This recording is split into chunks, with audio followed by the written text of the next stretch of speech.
8 kilometre का रास्ता भी आपको तेरा तय करना पड़ेगा।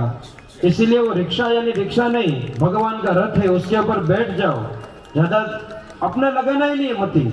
अगर अपनी मति लगाएंगे तो एक तो चलना पड़ेगा, विरोध दिशा में चले जाएंगे, थकना पड़ेगा, और 400 का 800 तब आपके ऊपर है, आपको 400 देना है या 800 देना है। तो 400 दे देंगे तो 800 से बच जाएंगे, वरना डबल जाएगा।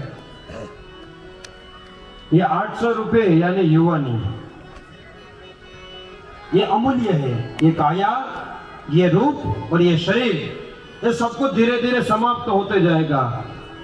एक दिन ऐसा आएगा कि बत्तीसी नहीं रहेगी, दांत नहीं रहेगी, राम बोले तो भी मरा निकलेगा। तो मरा निकलने से पहले राम बोल दे तो शायद वो स्थिति ही ना आए। तो 800 देना नहीं है और 400 में मना करना नहीं है। रथ मिल जाए तो बैठ जाओ। अब बारी आ गई विष की। विष यानी कि पुतना ने आजू बाजू में जितने भी गांव में छोटे छोटे नवजात शिशु थे उन सबका वध किया है, उन सबको मार दिया विषपान करवा के। और इस बार रूप बदल के आ चुकी है यशोदा के घर पर। माता यशोदा का जीव बहुत उदार है, किसी को मना नहीं करते। जो भी गोपी आती है उनको बोलती है तुम्हारे लाला है, खेलो।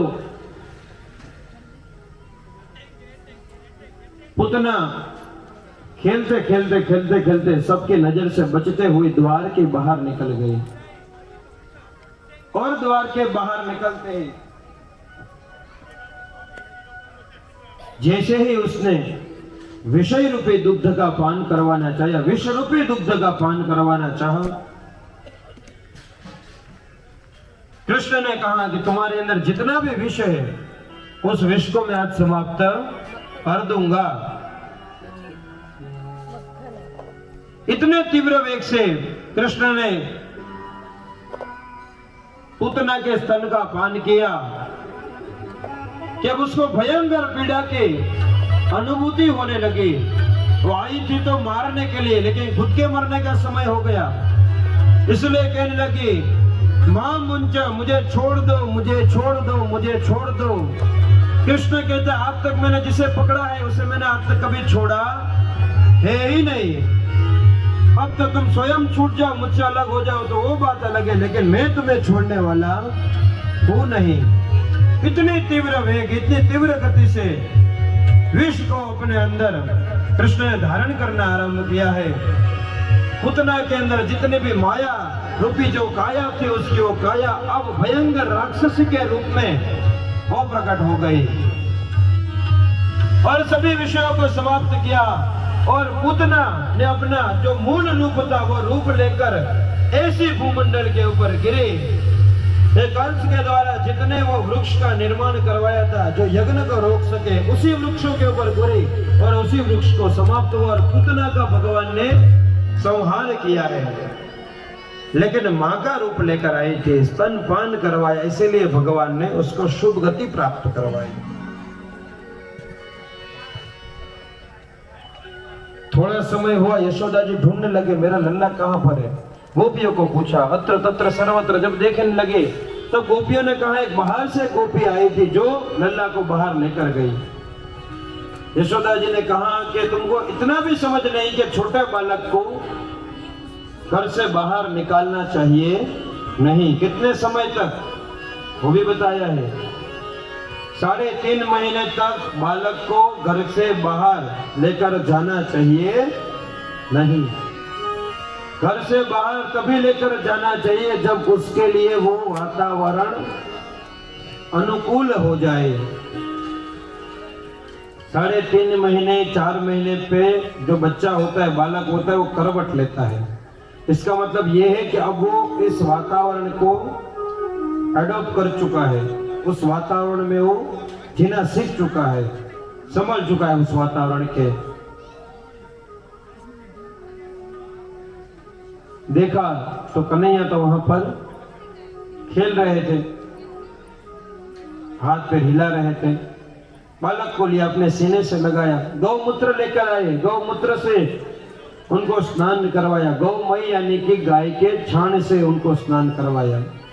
गंगा जी के जल से स्नान करवाया, यमुना जी के जल से स्नान करवाया, केसर से स्नान करवाया और उनको वापस सुला दिया। सायंकाल हुआ है, नंद का आगमन हुआ है। बाबा नंद आए मथुरा से, क्योंकि कंस ने जब इतने सारे नियम बनाए तो उस नियम में यह भी था कि गाय से जो दूध उत्पन्न होता है उसे भी मैं अपने पास लेकर आ जाऊंगा, क्योंकि घी बनता है दूध से।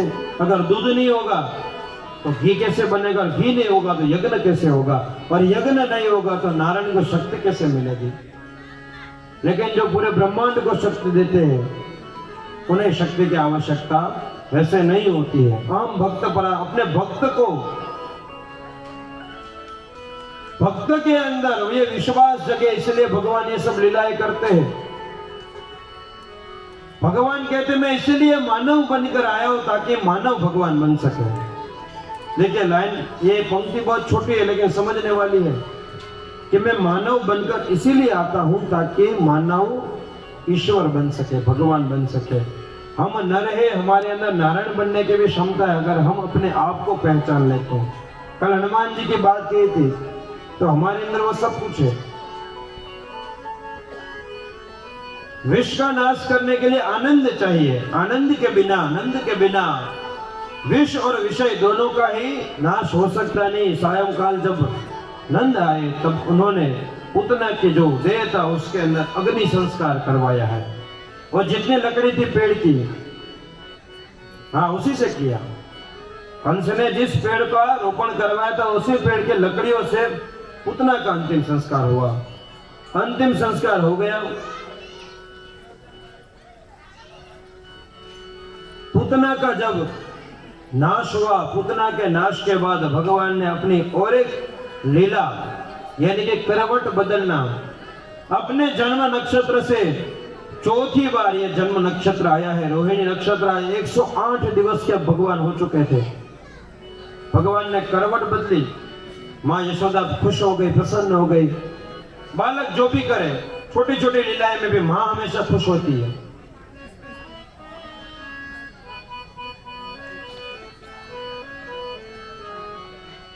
एक 108 दिवस आज पूर्ण हुए हैं। माता जी ने फिर से उत्सव मनाने की तैयार की।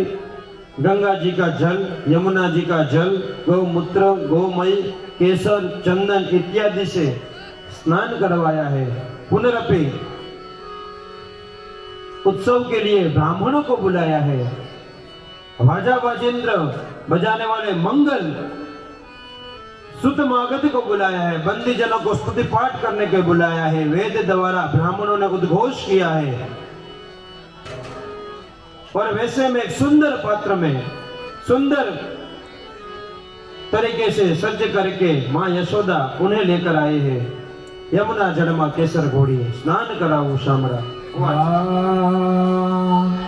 यमुना जड़मा केसर घोड़ी, यमुना जड़मा केसर घोड़ी, स्नान कराओ शामरा, स्नान कराओ शामरा। हल्के हाथ अंगूठो, हल्के हाथ चोरी, लाड लडाओ आलमा, तने लाड लडाओ आलमा।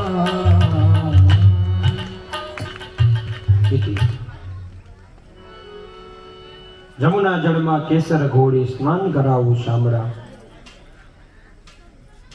कन्हैया को सुंदर स्नान करवाने के बाद पीत वर्ण के वस्त्र अर्पित किए हैं, लेकिन ये ऐसे वस्त्र इसमें कोई सिलाई नहीं है।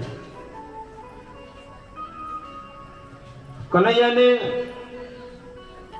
बाल्य अवस्था से ही अपने 5 नियम बनाए हैं। पहला नियम कि मैं जब तक 11 वर्ष का नहीं हो जाऊंगा मैं व्रज की भूमि को नहीं छोड़ूंगा।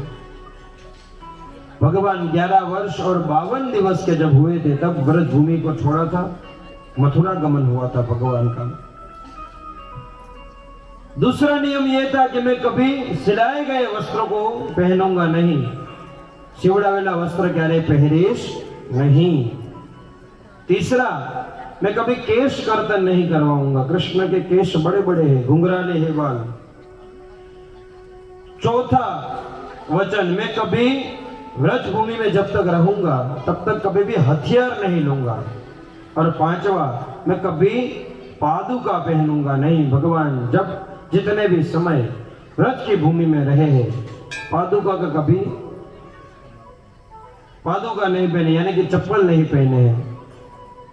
इसलिए आज भी जब भी हम गोकुल वृंदावन में जाते हैं तो वहां की रज को मस्तक के ऊपर धारण करते हैं, क्योंकि वहां पर भगवान ने अपनी बाल्य अवस्था, भगवान वहां पर खेले हैं, कूदे हैं, लीलाएं की है। तो ये 5 नियम बाल्य अवस्था से ही ग्रहण किए थे। मां यशोदा ने कन्हैया को दुग्ध पान करवाया और सोचा कि जब तक यहां पर रहेंगे तब तक गोपियां इनको सोने नहीं देंगी घर के अंदर। इसीलिए शकट यानी कि जो बैलगाड़ी होती है, उसमें बैल नहीं थी, सिर्फ गाड़ी थी, रथ, शकट। वो शकट में झूली बनाकर कन्या को वहां पर सुला दिया और अंदर चले गए। वार्ता चर्चा में लग गए। वो शकट यानी कंस के द्वारा भेजा गया एक दूसरा असुर जो शकट के रूप में वहां पर आया था।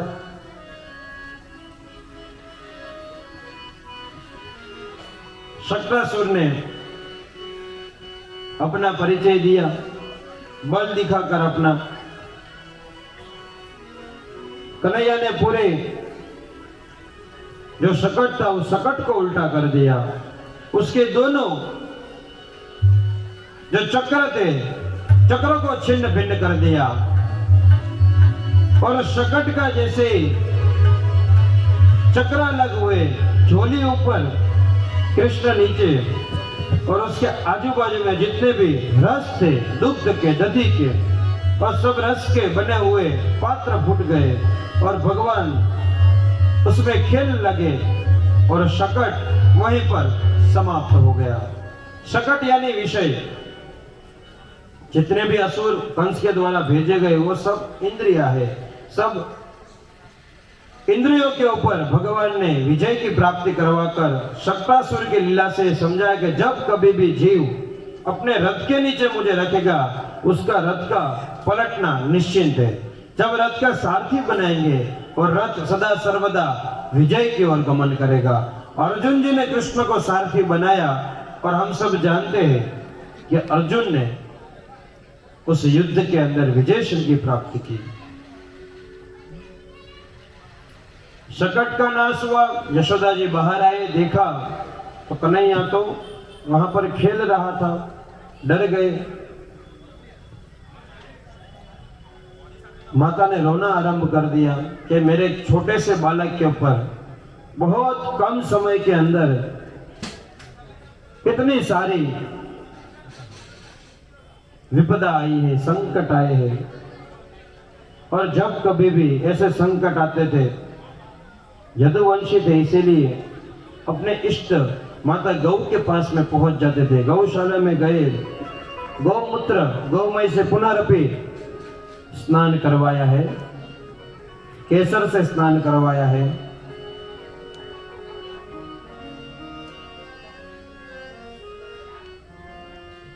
कंस के द्वारा जब शक्रासुर की खबर मिली कि शक्रासुर का भी वध हुआ है, तब उसने अपने दूसरे एक अपनी कहने में रहने वाला ऐसा उसका एक दूसरा एक मित्र द्रोणावत को भेजा। द्रोणावत ने कहा अब मैं इस बार कार्य की जो बागडोर अपने हाथ में लूंगा, मैं उस बालक का भी नाश करके आऊंगा, मित्र तुम चिंता ना करो। द्रोणावत भवंडर के रूप में आया है। कृष्ण घर के अंगने में खेल रहे थे और वहां पर द्रोणावत भवंडर के रूप में आया है और पूरे गोकुल गांव के अंदर घूमने लगा, चक्र की तरह घूमने लगा। जितने भी नवजात बालक थे उन सबको आकाश में लेकर जाता और आकाश मार्ग से छोड़कर उन सबको मार देता था। और यही काम करने के लिए वो यशोदा जी और नंद जी के घर पर आया है। कृष्ण को खेलते हुए देखकर उसे भी आकाश मार्ग की ओर लेकर गया। कृष्ण ने कहा, आओ तुम्हारा भी स्वागत है। और कृष्ण के लिए तो ये सब कुछ भी खिलौने जैसे थे, क्योंकि जैसा बालक वैसे खिलौने। तो तृणावत नामक तीसरा जो खिलौना आया था उसे आकाश मार्ग में लेकर गए। जितना ऊपर लेकर जाते थे कृष्ण कहते, और ऊपर लेकर जाओ, और ऊपर लेकर जाओ, और ऊपर लेकर जाओ। मुझे बड़ा आनंद आ रहा है। जैसे हम सभी मेले में चक्री में जाते हैं और एक चक्री होती है, घूमती है ऊपर, और ऐसे दोनों तरफ, तो वैसे ही चक्री की तरह ऊपर लेकर गए आकाश मार्ग में। कृष्ण तो मजे ले रहे, आनंद ले रहे, और ऊपर लेकर जाओ, और ऊपर लेकर जाओ, और ऊपर लेकर जाओ। तृणावत अब थक गया, कितना ऊपर लेकर जाए। जब वो थका तब कृष्ण ने तृणावत का संहार किया है। एक ही क्षण के अंदर तृणावत को नष्ट किया है और स्वयं नीचे वापस भूमंडल के ऊपर आए हैं। तृणावत का वध हुआ, तृणावत का संहार हुआ। तृणावत के वध के बाद तृणावत जो नाश हुआ है, तृणावत का मतलब है तमोगुण। जब तमोगुण का नाश होगा जीवन के अंदर, तभी परमात्मा की प्राप्ति हुई है। थोड़ा सा समय बीता है, कन्हैया ने अपनी यशोदा को विश्व दर्शन करवाया है। जब बच्चा ज्यादा दूध पी ले तो भी माँ को चिंता, और कम दूध पिए तो भी माँ को चिंता होती है, कहीं वो भूखा न रह गया। और कभी चिंता होती, ज्यादा पी लेगा तो उसके उदर में पीड़ा होगी, तो वो भी एक चिंता होती है। अधिक दुग्ध पान करने से माता को चिंता हुई कि मेरा लल्ला को कहीं उदर पीड़ा ना हो जाए। इसलिए भगवान ने विश्व दर्शन के माध्यम से दिखाया कि मैं इस पूरे संसार को, मैं जो ज्यादा लेता हूं उसका मतलब ये नहीं कि मैं अकेला खा लेता हूं। अगर मैं ज्यादा दूध पीता हूं तो इसका मतलब ये कि मैं उसमें से पूरे विश्व को भी पिलाता हूं। उस विश्व को पूरे, क्योंकि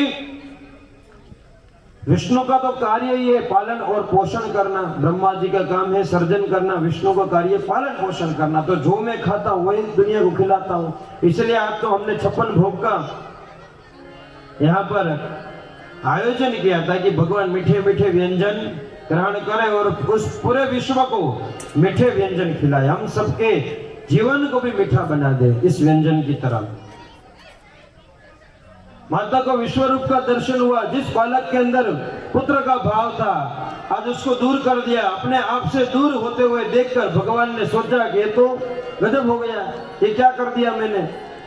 अब वो मुझे पुत्र के रूप में देखेगी नहीं, इसलिए वैष्णवी माया से सब कुछ भुला दिया।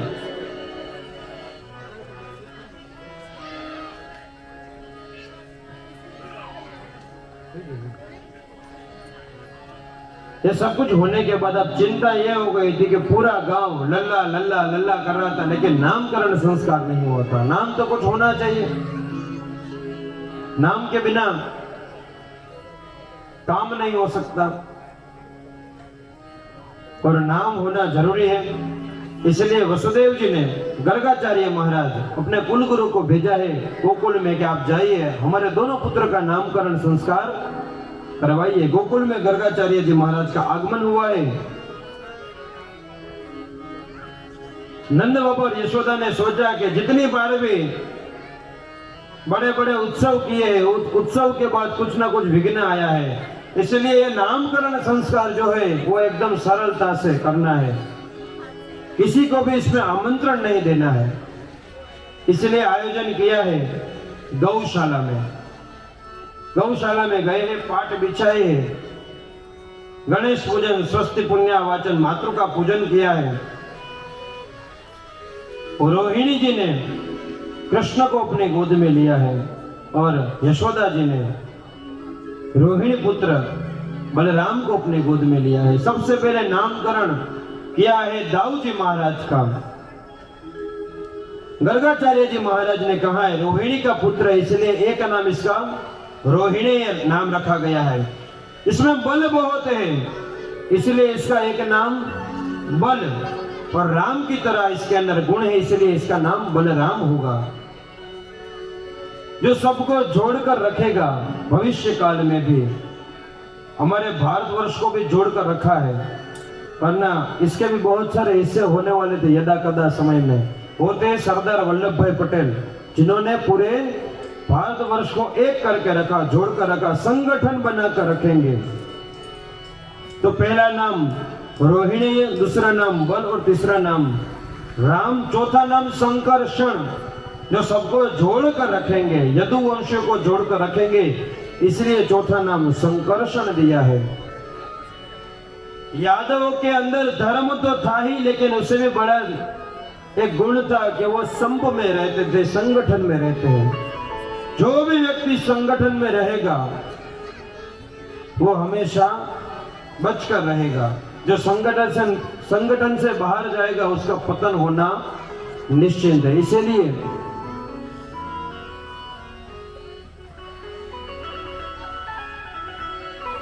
किसका क्या वर्ण है, किसकी क्या जाति है, कौन नीचा कौन ऊंचा, सबको छोड़कर सिर्फ हमको भी यही याद रखना है कि हम हिंदू हैं, हम सनातनी हैं। इससे बड़ी कोई बात विचारनी नहीं है, क्योंकि कंधों से ऊपर छाती नहीं होती और धर्म से बड़ी कोई जाति नहीं होती है। धर्म के अंदर रहना है, जातियों में बंटना नहीं, क्योंकि बटेगा वो कटेगा। तो जो बट जाएगा वो कट जाएगा, जो साथ में रहेगा वो सुरक्षित रहेगा। तो साथ में रहकर सुरक्षित रहना है और हमेशा अपने धर्म का गुण गाना है, अपने धर्म को श्रेष्ठ समझना है। तो दाऊ जी महाराज का नामकरण हुआ है, रोहिणी की गोद में कृष्ण थे, जिनको देखकर ही आकर्षण हो, जिनको देखकर ही मन के अंदर प्रेम प्रकट हो, उसका और कोई नाम नहीं, उसका पहला नाम कृष्ण अर्पित, कृष्ण नाम रखा है। वसुदेव जी के पुत्र है, इसलिए वासुदेव नाम दूसरा रखा है। ब्रह्म विदाम श्रेष्ठ, जो ब्रह्म में श्रेष्ठ है। नाम तो चाहे तो उनके बहुत सारे नाम ले सकते हैं, हरि तारा 6000 नाम, कया नाम में लखे हुए कंकोत्रे, कोई तने राम कहे, कोई तने श्याम कहे, कोई कहे नंदनो किशोर, बहुत सारे नाम हैं। बहुनी संति नामानी, नाम तो बहुत है, लेकिन मुख्य नाम कृष्ण, वासुदेव। इस प्रकार से नामकरण संस्कार किया है गर्गाचार्य जी महाराज ने और विदा लिया है। विदा लेकर पुनः वापस अपनी मथुरा के अंदर आकर वसुदेव जी को समाचार दिया कि आपके आज्ञा से हमने दोनों पुत्रों का नामकरण किया है। गर्गाचार्य जी महाराज मथुरा में पधारे, नामकरण संस्कार का विधान हुआ है। अब भगवान जिसे सब लल्ला लल्ला कहते हैं, उसका नाम कृष्ण, कृष्ण और बलराम दोनों ने सहज लीला आरंभ की। 2 हाथ 2 पैर से चलते चलते चलते चलते अब दीवार का, स्तंभ का सहारा लेकर चलने लगे हैं। लेकिन जैसे ही बालक चलने लगता है तो वैसे मां की चिंता बढ़ने लगती है। जब तक पालने में सोता है तब तक चिंताएं कम रहती है। अब चिंता किसकी किसकी है? श्रृंगी की, अग्नि की, दृष्टि की, असे, जल, पक्षी और कंटक की। कहीं कोई सिंह वाला प्राणी मेरे पुत्र को मार ना दे। अब चलते चलते चलते 4 हाथ पैर यानी 2 हाथ 2 पैर से चलते चलते रसोई में से कभी कभार जलता हुआ लकड़ा ले लेते तो अग्नि से भय है, गिर जाए लग जाए तो वो भय है। हाथ में मक्खन लेकर बंदरों को बुलाते हैं तो बंदर का भी डर है कि बंदर कहीं हानि ना पहुंचा दे मेरे पुत्र को। डर ये है कि अभी रात्रि के समय में कहीं चलते चलते वापस कहीं चले जाए, लग जाए, कोई बड़े बड़े दांत वाले जीव मेरे लल्ला को ना हानि पहुंचा दे। ऐसे बहुत सारे भय में से माता यशोदा पसार हो रहे और भगवान अपनी सहज लीला को आगे बढ़ाते हुए अब दौड़ने लगे हैं, मित्रों के साथ गलियों में घूमने लगे हैं। उनके मित्र श्रीदामा, सुबल, मधुमंगल और एक बिल्कुल भी रुष्ट पुष्ट नहीं है, लेकिन अपितु बिल्कुल भी एकदम सूखा लकड़ी जैसा उनका मित्र है मनसुख। सबके साथ में वो खेलने लगे, खेलते खेलते खेलते खेलते लीलाओं को आगे बढ़ाने लगे। अब चोरी करने लगे हैं, क्योंकि अब उनका मंडल बड़ा होने लगा है। पहले घर में से खा लेते, लेकिन अब मंडली बड़ी हो गई और बहुत मस्तीखोर भी होने लगे हैं। और मनुष्य ही नहीं, बंदर, तोते, जो भी उनकी टोली में अपने आप को शामिल करना चाहे, सबको अपने टोली में शामिल कर रहे हैं। और धीरे धीरे ग्रुप इतना बड़ा हो गया कि अभी उनका नाम देना पड़ा और मीटिंग बुलाकर नाम रखा गया चौर्य विद्या प्रसारण मंडल।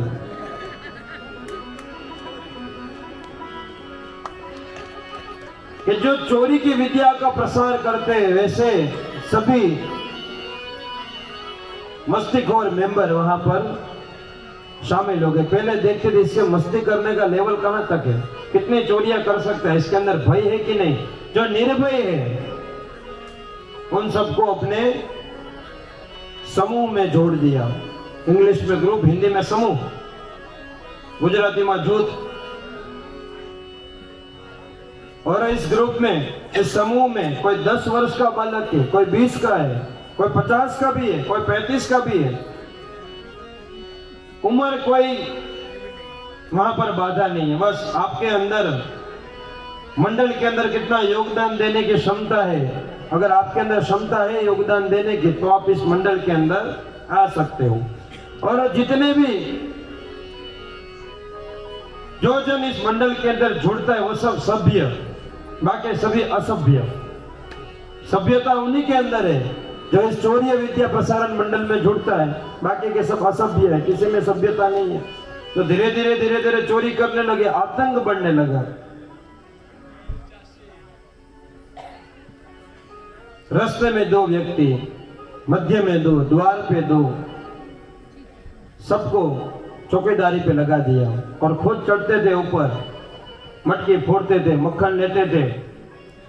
मनुष्य को खिलाना, बंदरों को खिलाना, श्वान को खिलाना, जो भी जीव मिले, कपोत, कौवे को भी खिलाना, जो भी मिले उन सबको खिलाते थे। जीव के ऊपर दया करते थे।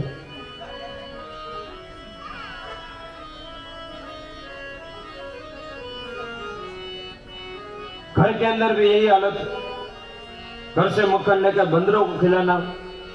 और माँ से कहते भी थे कि माँ देखो अकेले खाने में क्या मजा, ये सबको भी खिलाता, इनको कहाँ नसीब होगा मक्खन। हमारे यहाँ इतनी अच्छी अच्छी गाय है। चुप चुप आए श्याम,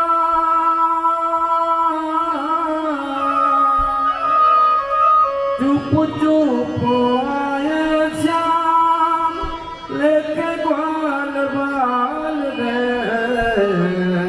देखो रे यशोदा मैया तेरो नंदलाल। देखो रे यशोदा मैया तेरो नंदलाल। चुप चुप आए श्याम, चुप चुप आए श्याम, लेके ग्वाल बाल रे, देखो रे यशोदा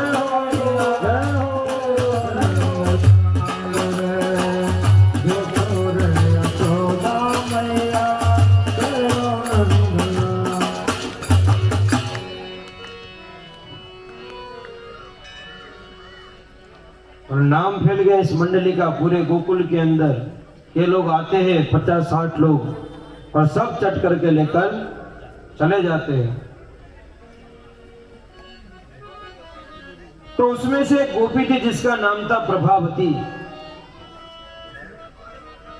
प्रभावती बहुत स्ट्रिक्ट थी, बोले तुम्हारे घर पे इसलिए आते हैं क्योंकि तुम्हारे अंदर आलस है, तुम ध्यान रखना जानते नहीं हो। अगर सच्चे रहोगे तो कभी भी वो चोरी करने आ नहीं सकता है। और ये बात का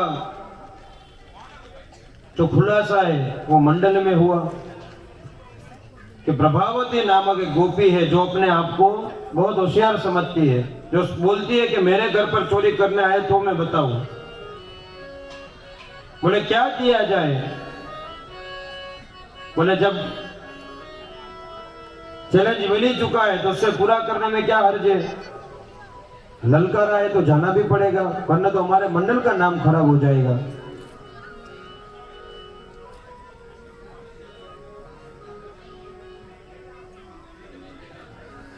जब पहली बार गए हैं प्रभावती के घर पर तो प्रभावती भी होशियार थी बहुत।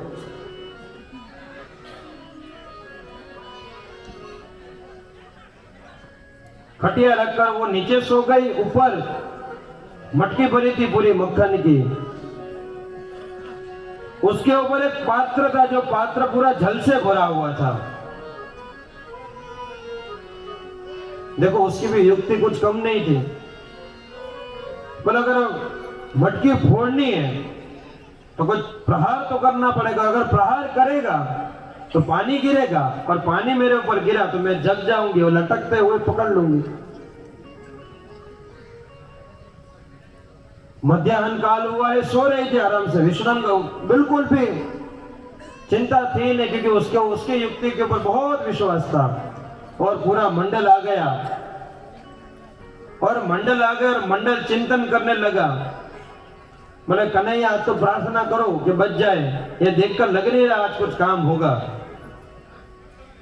बोले चिंता मत करो, आपका सरदार है संभाल लेगा, सरदार के ऊपर विश्वास रखो। बोले जी सरदार। और ये सरदार भी असरदार है, सामान्य सरदार नहीं है। पूरा सेटअप देख लिया कि ये प्रभावती ने बहुत दिमाग लगाकर ये सब कुछ किया है, लेकिन चिंता की कोई बात नहीं है। कान के पास कमल का फूल रखा था, फूल रखते थे, कमल का जो ऊपर का भाग था दाऊ जी को दे दिया, बोले संभालो। और डंडी यानी स्ट्रो, तो कमल का फूल होता है उसे आपको भी तोड़ना, उस डंडी में बहुत सारे अंदर छिद्र होते हैं। हाँ, ये पहली बार जो स्ट्रो की रचना की वो कन्हैया ने की। आज हम जो स्ट्रो पीते हैं पूरा डंडी से जितना भी जलता उस थालिका में जितना भी जलता सब पी लिया। प्रभावती को बोला अगर तुम शेर हो तो हम सवा शेर है, हम सरदार है और असरदार भी है। ये मंडल के अध्यक्ष इसे नहीं बनाओ। और तुम्हारे जैसे तो बहुत गोपियों को देखा है, पूरा मटकी वहां से चोरी करके लेकर गए, खाना पीना खाया और निशानी भी छोड़ दी वहां पर।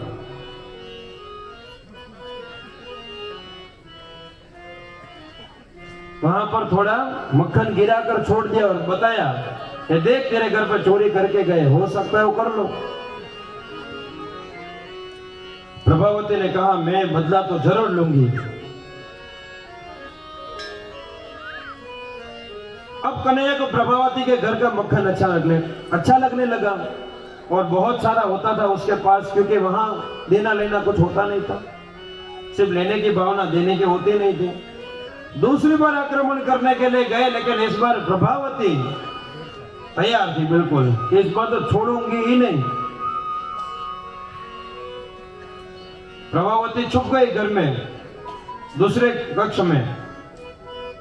सबको लगा कोई है नहीं, आज तो आनंद से लूट करेंगे और यहीं बैठकर खाएंगे।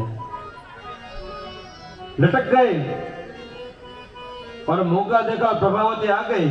बोला बेटा आज कहां जाओगे? नीचे जितने भी लोग सब सरक गए, भागो भागो भागो भागो भागो। कन्हैया ने कहा आज बुरे फंसे और चिल्लाने लगे कहां जा रहे हो? खाने में भाग लेते हो, आज मार खाने में भी भाग लो। सिर्फ मक्खन खाने के लिए हो तुम लोग, कितने स्वार्थी हो, मुझे अकेला छोड़ के भाग गए। दाऊ तुम तो रोको। बोले कोई कन्हैया शाम को मिलेंगे।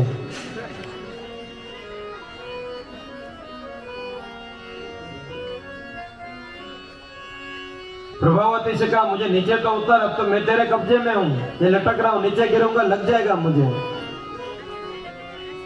हाथ पकड़ा और निकल पड़ी, क्योंकि उस समय मर्यादा का बहुत पालन करना होता है, इसलिए घूंघट था वो गले तक का घूंघट। प्रभावती ने कसकर हाथ पकड़ा और कहा,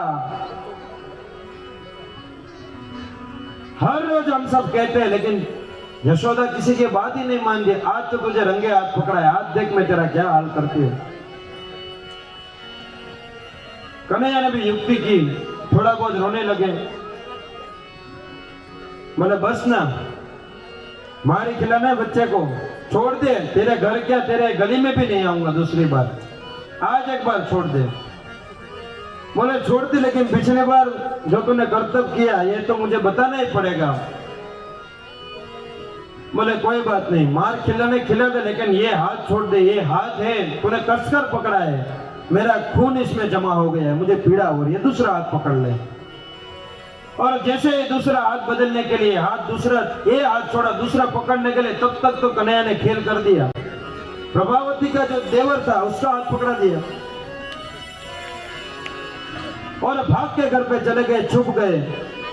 प्रभावती चले, बाहर आओ यशोदा, ये देखो हर रोज तुम्हें कहते थे लेकिन मानते नहीं थे, आज तुम्हारा पुत्र को देखो पकड़ कर लेकर आए हो।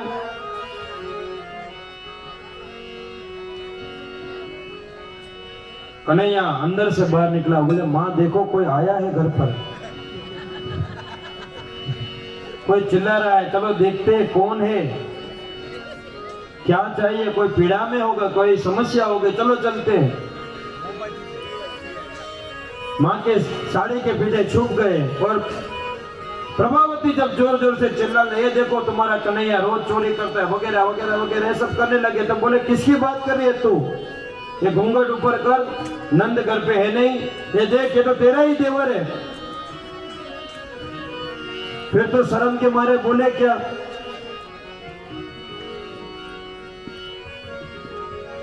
कन्हैया ने कहा देवी प्रभावती मैं जानता हूं कि आपको मैं पसंद नहीं हूं, लेकिन मेरे घर पे इतना सारा मक्खन मैं आपके यहाँ क्यों चोरी करने आऊंगा, मां इसे समझाओ।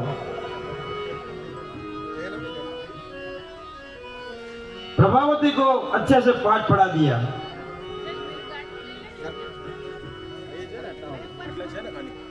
विश्वरूप का दर्शन और एक बार हुआ मृदु भक्षण लीला के द्वारा। भगवान ने मिट्टी खाई, दाऊ जी महाराज ने कहा देखो माँ मिट्टी खाई है, और छोटे बच्चों को आदत होती है मिट्टी खाने की। कई बार हम बोलते हैं कैल्शियम कम होता है इसलिए खाने की इच्छा होती है, ऐसा नहीं है, ये तो स्वाभाविक है, भगवान ने किया इसलिए बालक करता है।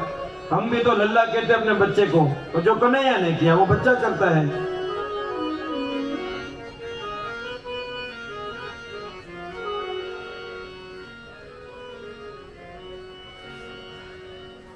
मिट्टी के द्वारा मृद भक्षण लीला के द्वारा विश्व दर्शन हुआ, और जब जब विश्व दर्शन हुआ है मां को अपने मां होने का भाव समाप्त हो गया। लेकिन भगवान के पास वैष्णवी माया है, उस माया के द्वारा सब कुछ भुला देते हैं। अंगने में यमला जो नामक दो वृक्ष खड़े थे, अब वो भगवान को प्रार्थना करेगा हमारा जो श्राप का कार्य और समाप्त हो रहा हमें भी मुक्त करो, सबके ऊपर कृपा करो, हमारे ऊपर भी कृपा करो। कन्हैया ने कहा चिंता न करो, तुम्हारा भी अभी समय आ चुका है। मां यशोदा कन्हैया को स्तनपान करवा रहे थे, सामने देखा तो दूध रखा था, दूध के अंदर उबाल रहा, कहीं दूध गिरना जाए इस भाव से कन्हैया को छोड़ दिया। तब क्रोध आया, जो रसेश्वर है उसको छोड़कर रस की ओर भाग रहे हो, इसलिए जितने भी मटकियां थी दूध की, दही की, घी के, वो सबको कंका मार मार के सब फोड़ दिए, और जो भी मक्खन था सबको फेंक दिया अत्र तत्र सर्वत्र। माँ यशोदा ने देखा और उन्हें भी क्रोध आया। बोले सब लोग बोलते थे लेकिन मैं मानती नहीं थी किसी की बात, लेकिन आज मुझे विश्वास हो गया है कि लल्ला जितना मैं तुझे सीधा समझती थी उतना तो सीधा नहीं है। और प्रभावती की बात भी अब मुझे कहीं ना कहीं सत्य लग रही है। कन्हैया आगे आगे, मैया पीछे पीछे, हाथ में ली सोटी बेलन, कन्हैया आगे आगे और माता पीछे पीछे। माँ का यशोदा जी का शरीर थोड़ा रुष्ट पुष्ट है और कन्हैया दौड़ने में एक्सपर्ट, इसलिए थक जाते थे। थक जाने के बाद कन्हैया भी वहां रुक जाते और वापस पूरे घर के अंदर माँ को घुमाने लगे। लाकड़ी लैला लन पर दौड़िया, लाकड़ी लैला लन पर दौड़िया, एवी सकरी नदरानी रे, लाकड़ी लैला लन पर दौड़िया। जब कन्हैया ने देखा कि माँ की हालत अब थोड़ी सी खराब होने लगी है तो अपने आप को माता के हवाले कर दिया। यशोदा जी ने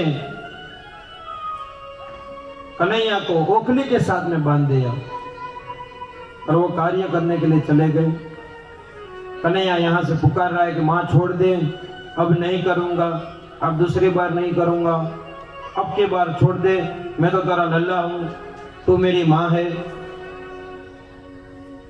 माँ ने कहा आज नहीं, बहुत उधम मचाई है, आज तो वही बंधा रहे। एक बार, दो बार, तीन बार, चार बार, जब बार बार कहने पर भी माँ यशोदा ने प्रतिसाद नहीं दिया।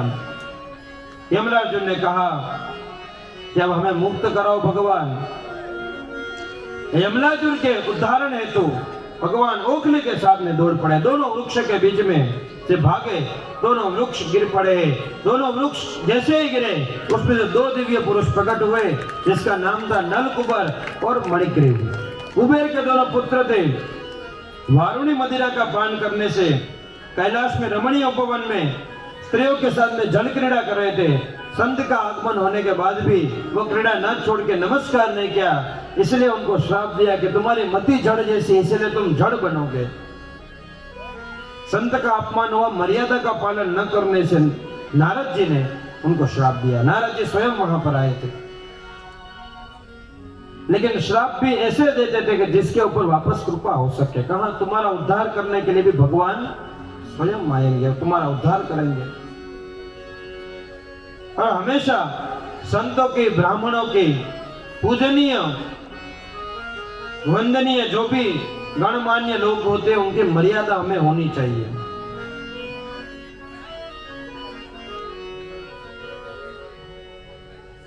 हर एक जगह की गरिमा होती है, हर एक जगह की मर्यादा होती है। मर्यादा के विरुद्ध कोई भी कार्य अच्छा नहीं लगता है, मर्यादा में रहकर ही सब कुछ अच्छा लगता है। जब मर्यादा तोड़ते हैं तो विनाश होता है। नारद जी ने श्राप तो दिया, लेकिन उस श्राप को भी ऐसे दिया जिससे भगवान का स्पर्श हो, स्पर्श कल्याण हुआ। और ये सब होने के बाद यशोदा जी ने बात नंद को बताई। नंद बाबा ने पूरे गोकुल गांव को एकत्रित किया और एकत्रित होने के बाद कहा कि यहाँ बहुत कुछ अमंगल होने लगा है, इसलिए समय आ गया कि हम इस गांव को छोड़ दें, स्थानांतर कर लें। स्थानांतर हो करने की जब बात कही तब सब सहमत हो गए।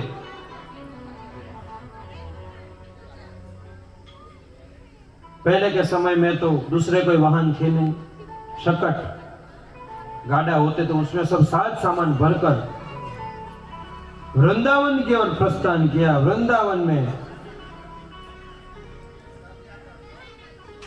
सभी गोप गोपा, छोटे छोटे सभी बालक वृंदावन में आकर रहने लगे हैं। नंद गांव अर्धचंद्रकार, जो चंद्रमा होते हैं अर्धचंद्र होता है, उस आकार के अंदर पूरे गांव को वहां पर बसाया है।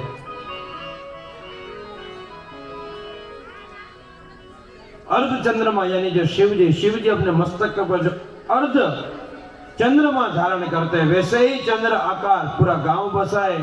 गौशाला का निर्माण किया है, गौ को रहने के लिए गौशाला का निर्माण किया है। तुलसी का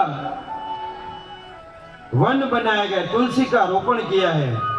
रंगोली बनाई गई है, कदली यानी कि केले के स्तंभ रोपकर सुंदर सा गांव, पूरा नया गांव बसा दिया है। अब दाऊ जी महाराज के साथ मिलकर कृष्ण अपने मित्रों के साथ वृंदावन की गलियों के अंदर शोभा को देखने के लिए निकल पड़े। दाऊ जी महाराज के साथ मिलकर वृंदावन में यहाँ चलो वहां चलो वहां चलो वहां चलो करके पूरा गांव का निरीक्षण करने लगे हैं। अब थोड़े से बड़े हो गए हैं,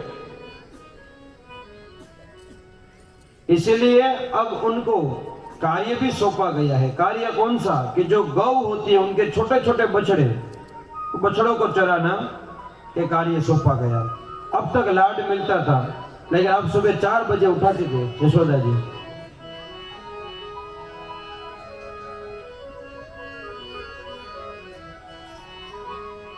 और चाणक्य नीति भी यही कहती है कि 1 वर्ष से लेकर 5 वर्ष के बालक को, संतान को अति प्रेम करो, बहुत ज्यादा प्रेम करो। जो भी करते करने दो, क्योंकि छोटी छोटी उनकी लीलाएं होती, इतना ज्यादा उनके अंदर मति नहीं होता है। 6 वर्ष से लेकर 14 वर्ष तक उसके शत्रु बन जाओ। शत्रु यानी मारना पीटना नहीं, लेकिन उसके अच्छे और बुरे की समझ उसे दो। अगर वो बुरा कर रहा है तो रोको, समझाओ क्या अच्छा क्या बुरा, वो सब कुछ करो। और 18 वर्ष के बाद, जब वो 18 वर्ष का हो जाता है, तब उसके बाद उसके मित्र बन जाओ, दोस्त, फ्रेंड। क्योंकि आपके हाथ में सिर्फ अच्छा और बुरा समझाना, उसके मानस के अंदर बिठाना, ये आपका काम है। आप उसका भाग्य नहीं बदल सकते हो। इसीलिए जब वो 6 से लेकर 14 वर्ष का होता है, तब तक कितने वर्ष है आपके पास? 8। कितने वर्ष तो बहुत होते हैं निर्माण करने के लिए। एक अच्छे संस्कार का निर्माण कर सकते हैं। तब थोड़े से बड़े हो गए, इसलिए कार्य सौंपा। छोटे छोटे गैया और ये सब छोटे छोटे ग्वाल, उन सबको लेकर अरण्य में जाकर उनके साथ में गायों को छोड़कर छोटे छोटे गोपाल खेलते थे। जो घर से टिम्बन यानी कि जो भोजन लेकर आते थे, सब मिलकर खाते थे, पीते थे, आनंद करते थे। आगे आगे गैया, पीछे पीछे ग्वाल, बीच में मेरो मदन गोपाल। सुंदर भाव सब साथ मिलकर गाएंगे। छोटी गैया छोटे छोटे ग्वाल, छोटे छोटे ग्वाल, छोटो सो मेरो मदन गोपाल, छोटो सो मेरो मदन गोपाल। छोटी गैया छोटे छोटे ग्वाल, छोटी गैया छोटे छोटे ग्वाल, छोटो सो मेरो मदन गोपाल, नन्नो सो मेरो मदन गोपाल। श्री हरि बोल, हरि बोल। गोरे ग्वाल, काले काले गैया, गोरे गोरे ग्वाल, काली काली गैया, गोरे गोरे ग्वाल, काली काली गैया, गोरे गोरे ग्वाल, श्यामवर मारो मदन गोपाल, श्यामवर मेरो मदन गोपाल। छोटी छोटी गैया छोटे छोटे ग्वाल,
छोटी गैया छोटे छोटे छोटी छोटी गैया छोटे छोटे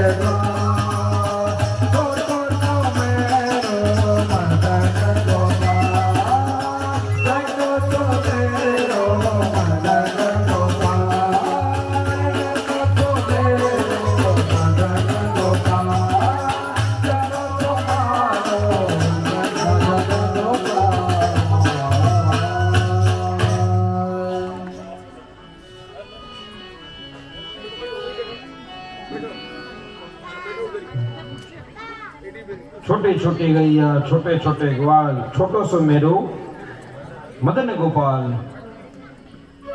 जब गैया चराने के लिए नित्य प्रतिदिन उनका ये नियम बन गया तो कंस ने सोचा बहुत दिन हो गए हैं,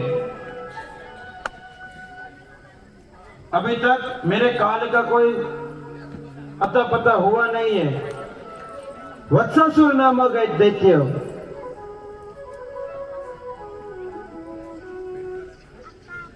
छोटे से एक बछड़े का रूप लेकर उस समूह के अंदर जहां पर छोटे छोटे बछड़े थे गौ माता के, उसके अंदर प्रवेश कर गया।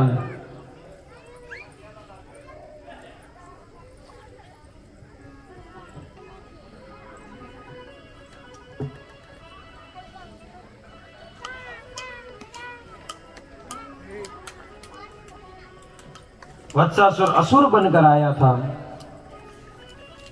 दाऊ जी से कहा, दाऊ जी ये अपना गौवत्स नहीं है, ये अपने जो हम लेकर आते उसमें से एक संख्या बढ़ चुकी है, ये बछड़ा हमारा नहीं है, ये तो कोई असुर लग रहा है, रुको मैं इसे मजा चखा कर आता हूं। वत्सासुर के मस्तक के ऊपर हाथ फेरने लगे। वत्सासुर को लगा बराबर फंस चुका है,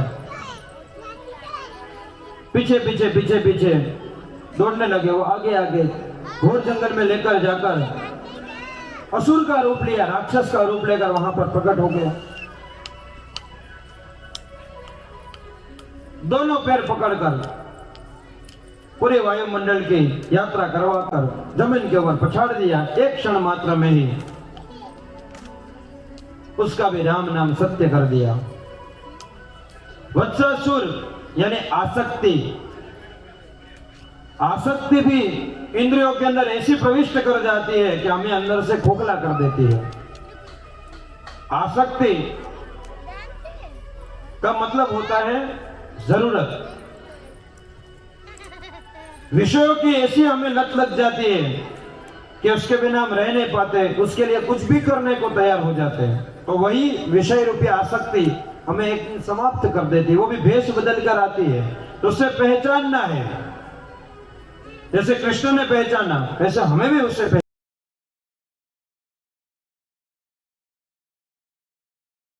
जिसको भी जाना है वो जान कर जाना, टीम को बता दूंगा, वो आपको बता देंगे कौन सा मंदिर है वन भोजन करने लायक। जैसे देवालय मंदिरों में जाकर सेवा पूजा करके फिर, लेकिन यहाँ पर वन भोजन आयोजन किया है कि कल सभी अपने घर से कुछ न कुछ लेके आना भाई, जिसको जो व्यंजन लाना है। जैसे हमने भी आज व्यवस्था की है, सब अपने भक्तगण कुछ न कुछ लेकर आए।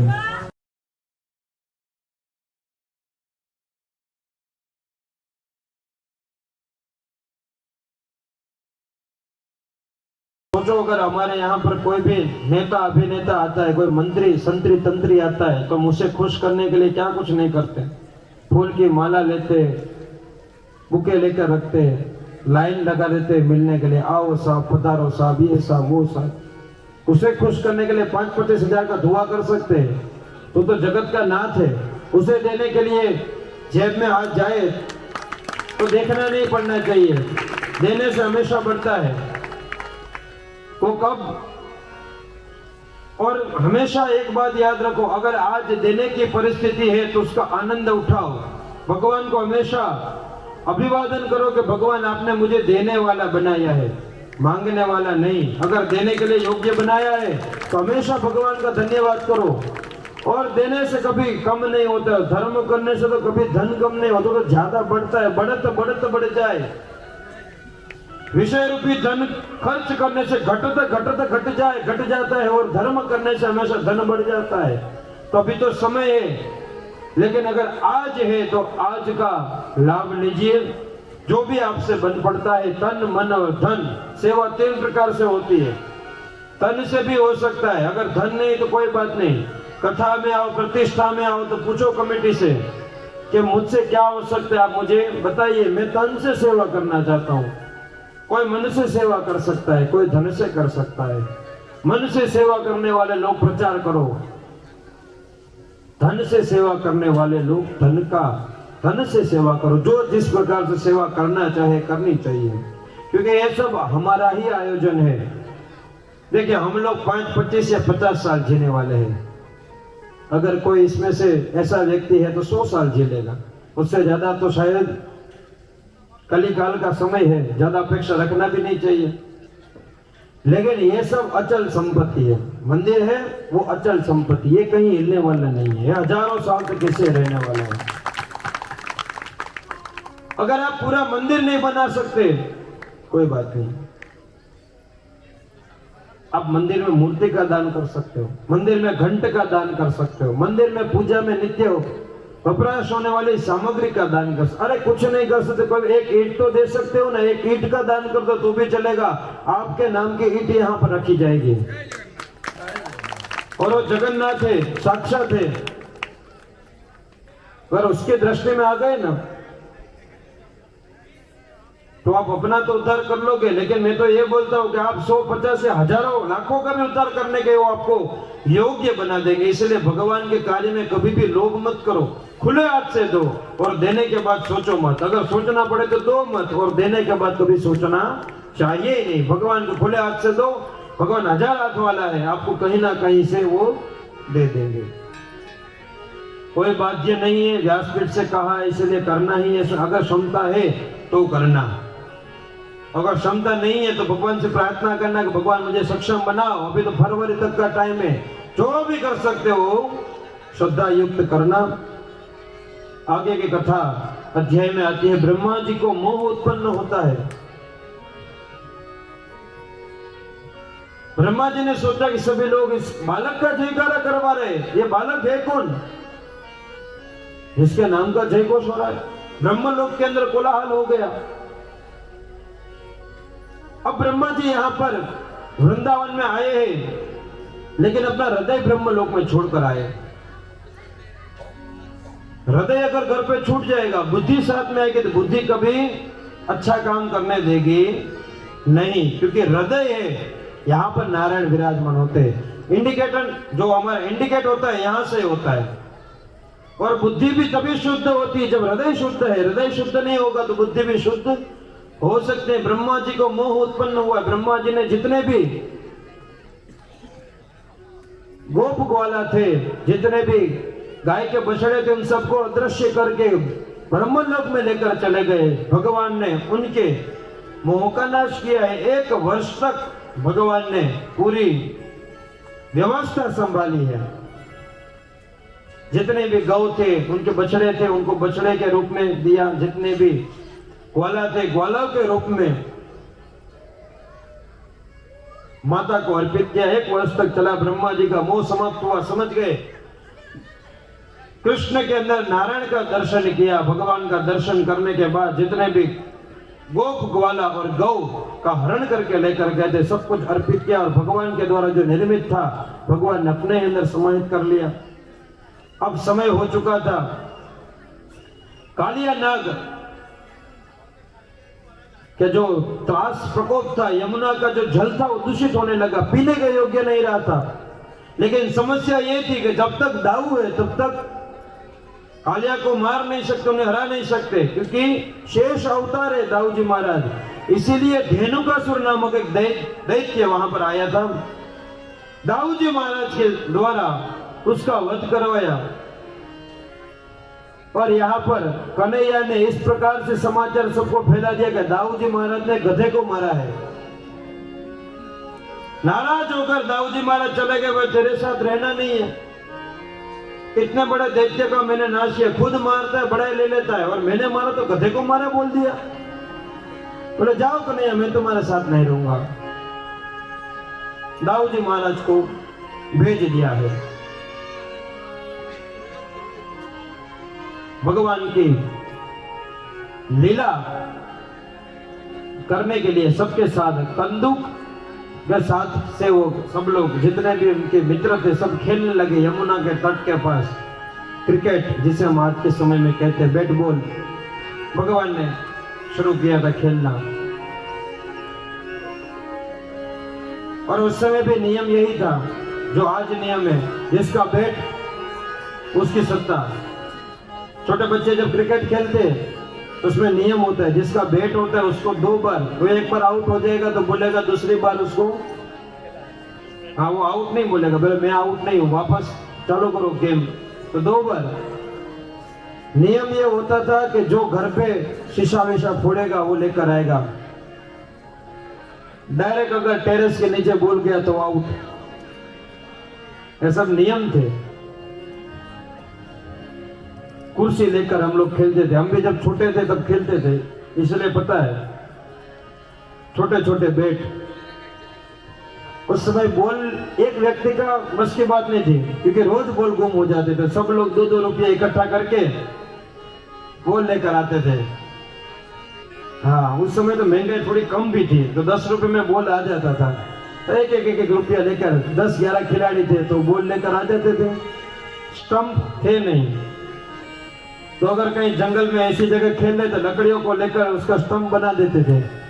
अगर गली में खेल रहे तो कुर्सियां लेकर स्टंप बना देते। अगर कुछ नहीं मिला तो साइकिल का पहिया तो यही एवरग्रीन, उसका स्टंप बना के क्रिकेट खेलते थे।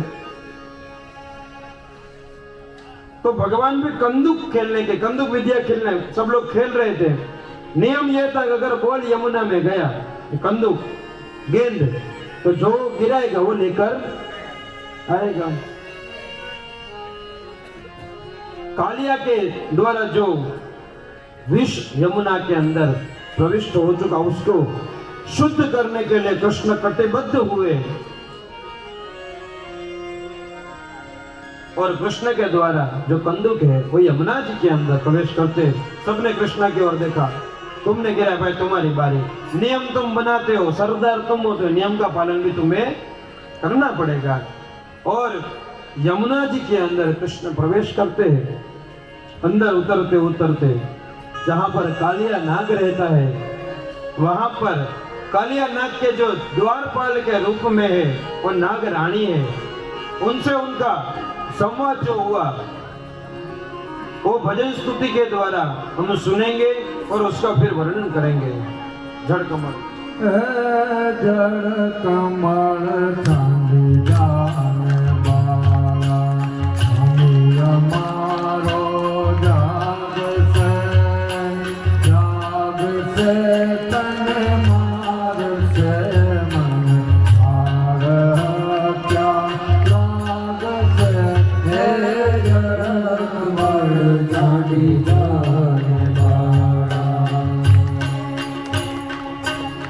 नागरानी कहते हैं कि हे बालक, तुम कैसे यहाँ पर आए हो, तुम कौन हो, तुम्हारा आगमन कैसे हुआ? कहे तुम मार्ग तो भूल नहीं गए हो, यहाँ तक कैसे पहुंचे?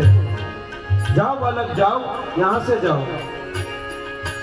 कहे बालक तुम मार्ग भूलो, तारा वेड़िए वड़ायो, नीच तारो कर तू जो, आया से सिद्ध आयो, जड़ कमल चांदी जाने वाला।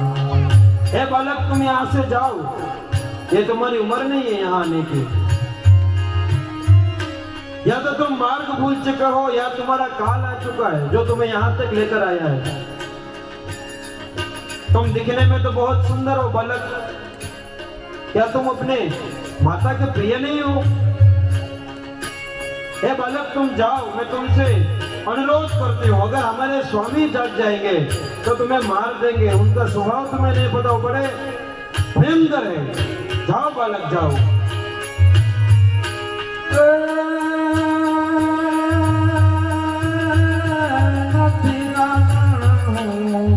જગ ભૂલ્યો નથી મારા વેવાણાવ્યો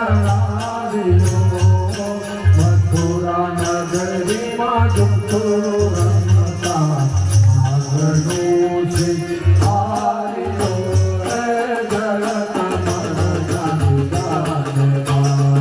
प्रत्युत्तर देते हुए कृष्ण कहते हैं कि हे नागरानी, ना मैं मार्ग भूला हूं, ना मेरे किसी शत्रु ने मुझे यहाँ पर भेजा है।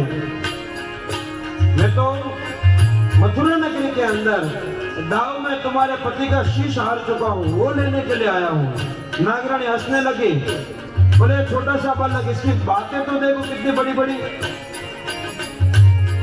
ये इतना सा बालक, कहाँ हमारे स्वामी, कहाँ ये बालक? बोले बालक चला जा, हमारे स्वामी जगेंगे तो तुम्हारा अहित हो जाएगा, तुम्हारी माता को पूरे जीवन भर रोना पड़ेगा। बालक जा जा जा।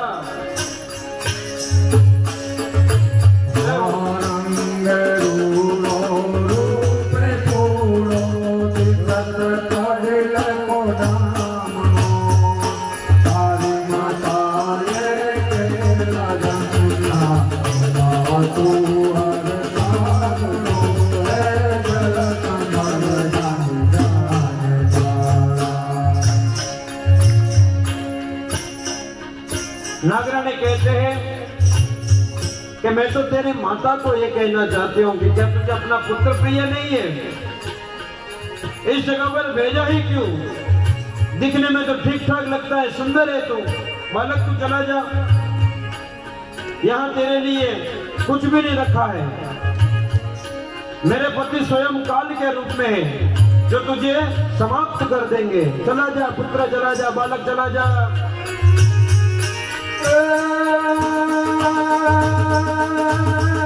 मारी माता देवया माहू नटवनागो जगार तारा नाथ रे मारो है जगत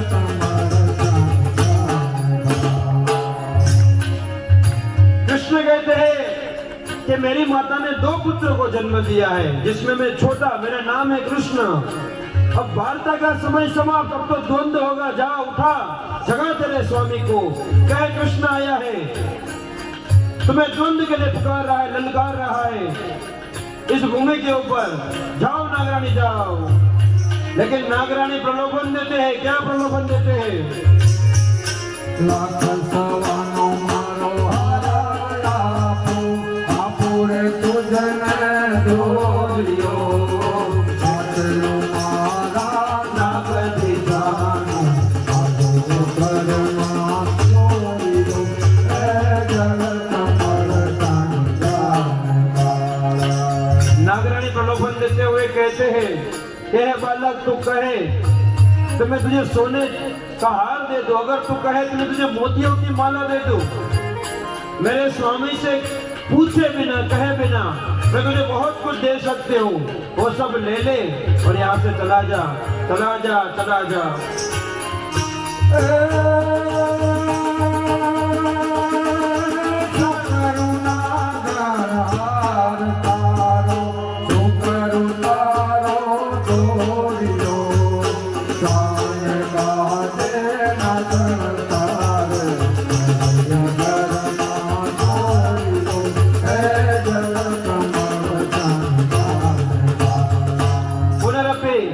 प्रत्युत्तर देते हुए कृष्ण कहते हैं कि हे नागरानी, अपने ही घर से चोरी करने पड़े ऐसी परिस्थिति। ये तुम्हारे सोने चांदी का, ये मोतियों की माला मैं क्या करूंगा? और चोरी का सामान मैं रखूं, ऐसा सोच रखा है तुमने मुझे कि तुम चोरी करके दो मुझे और मैं वो में लेके जाऊं। जो चाहिए वही दो, ये मुझे कुछ नहीं चाहिए। जाओ अपने स्वामी को जगाओ। अंततः बालक के हट के सामने हारते हुए नागरानी ने अपने पति कालिया नाग को जगाया है। चरण चापे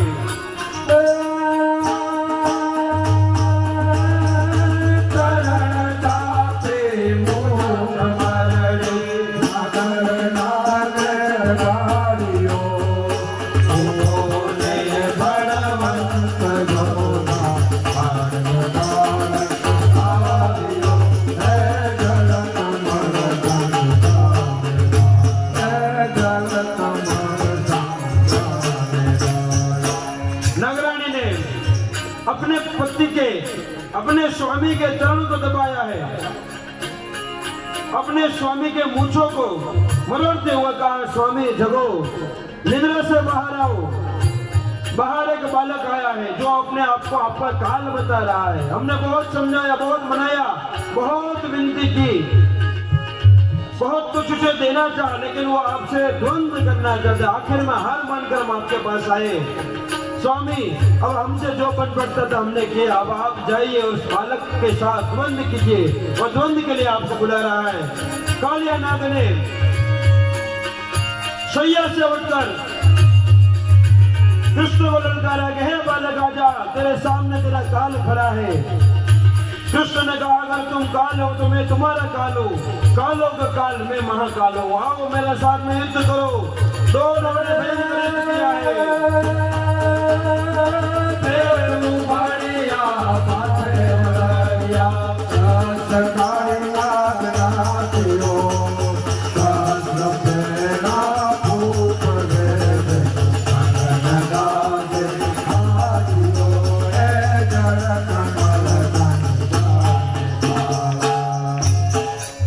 आकाश में भयंकर नाद होने लगे।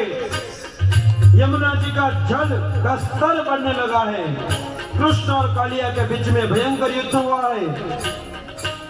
कृष्ण ने कालिया नाग के ऊपर नृत्य किया, उसको नाच दिया है और आदेश दिया कि जाओ, तुम इस जगह को छोड़कर चले जाओ, पुनः न कभी वापस मत आना। तुम अपने विष भरे इस जल में जो विष है उसे भी समाप्त करके यहाँ से चले जाओ, अपने पुत्र अपने परिवार के साथ में चला जाओ। जोड़ी भी मुखो हमारा कंचन, हमें अपराधी कहीं न समझा, और क्या भगवान करे, जड़ कमल धन जड़ कमल धन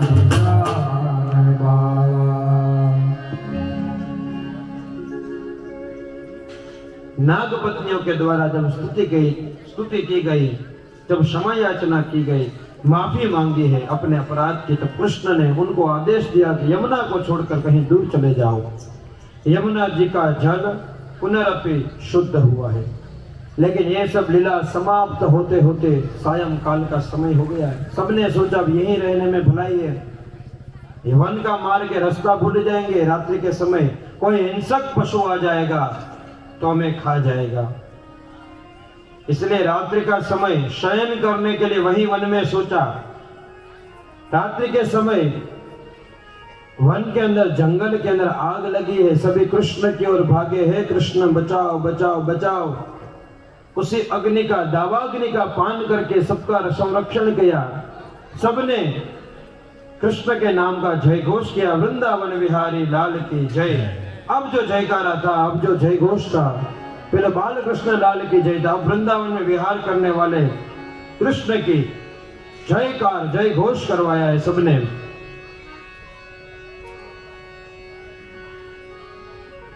शरद ऋतु आई है, कात्यायनी व्रत सभी गोपियों ने धारण किया है। सबके मन में एक ही बात, मुझे भी कृष्ण जैसा वर मिले।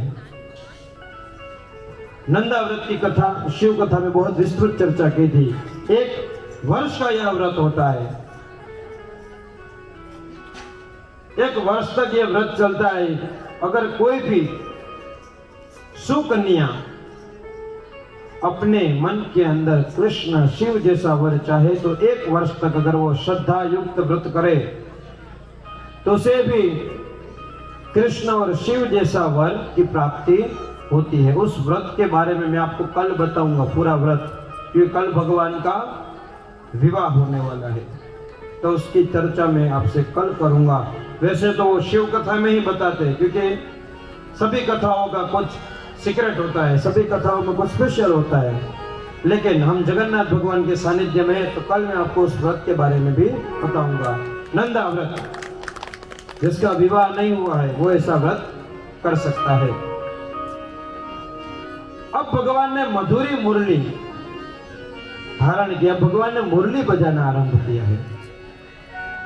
मुरली की विशेषता है तो कल आएगी, क्योंकि कल महारास है। हाँ, आज तो सिर्फ भगवान बजाकर छोड़ देंगे, लेकिन कल रास नहीं, नित्य प्रतिदिन रास होता है, कल महारास है और कल अंतिम रास भी है, क्योंकि परसों रास होगा। हाँ, तो कल जितना आनंद करना है कल महारास में करेंगे। और कल भगवान का विवाह भी है, और विवाह में कैसे जाते हैं वो सबको पता है, ठीक है। अच्छे अच्छे वस्त्र पहनकर विवाह में जाते हैं, तो खाली हाथ जाते नहीं है। और ये तो भगवान का विवाह होने वाला है, तो भेंट भगवान के लिए कुछ ना कुछ लेकर आना है। अच्छे अच्छे वस्त्र पहनकर अपने पूरे पुत्र परिवार सबको लेकर आना है। कल ये संख्या अधिक होनी चाहिए, कल भगवान का विवाह होने वाला, द्वारकाधीश का विवाह। पर अभी तो विवाह का समय चल ही रहा है, कार्तिक मास यानी बहुत सारे विवाह होते हैं। तो कल भगवान का जो विवाह है, कल विवाह के अंदर बहुत सारी आहुतियां प्रदान की जाएगी। कल भगवान को बहुत कुछ अर्पित किया जाएगा हमारे ही द्वारा, लेकिन कल एक विशिष्ट चीजें भगवान को अर्पित करना है, वो है हमारी मन और बुद्धि। मन और बुद्धि भगवान को कल भगवान के श्री चरणों में अर्पित करना है। और कल बहुत बड़ा दिवस इसलिए भी है क्योंकि कल के सत्र में हमारी आगामी कथा श्री राम कथा, जो कि मेरी प्रथम राम कथा है, जो द्वारकाधीश के चरणों में अर्पित करनी है, नागेश्वर महादेव जी के चरणों में अर्पित करनी, उसका भव्य शुभारंभ यानी कि कल संकल्प विधि होने वाली है। चमड़िया परिवार के द्वारा यह संकल्प लिया जाएगा, तो कल उसका भी आनंद करना है। और कल के सत्र में मैंने आपसे ये कहा था कि द्वारका में कथा होगी, आपको आना है, लेकिन हमें ये पता चले कि कौन कौन आने वाला है, इसलिए आप अपना नामांकन यहाँ करवा देना, ताकि हमें पता चले कि व्यवस्था करनी है तो कितने लोगों की करनी है। क्योंकि जो हमने अभी व्यवस्था की है वो एसी स्लीपर बस की है, उस बस में 38 सीटें हैं। बहुत सारे हमारे यजमान, कभी किसी को बोलने की आवश्यकता नहीं, क्योंकि वर्षों से जुड़े हुए, इसलिए हमारे परिवार ही है। तो परिवार के सदस्य सीधा द्वारिकापुरी भी आने वाले हैं।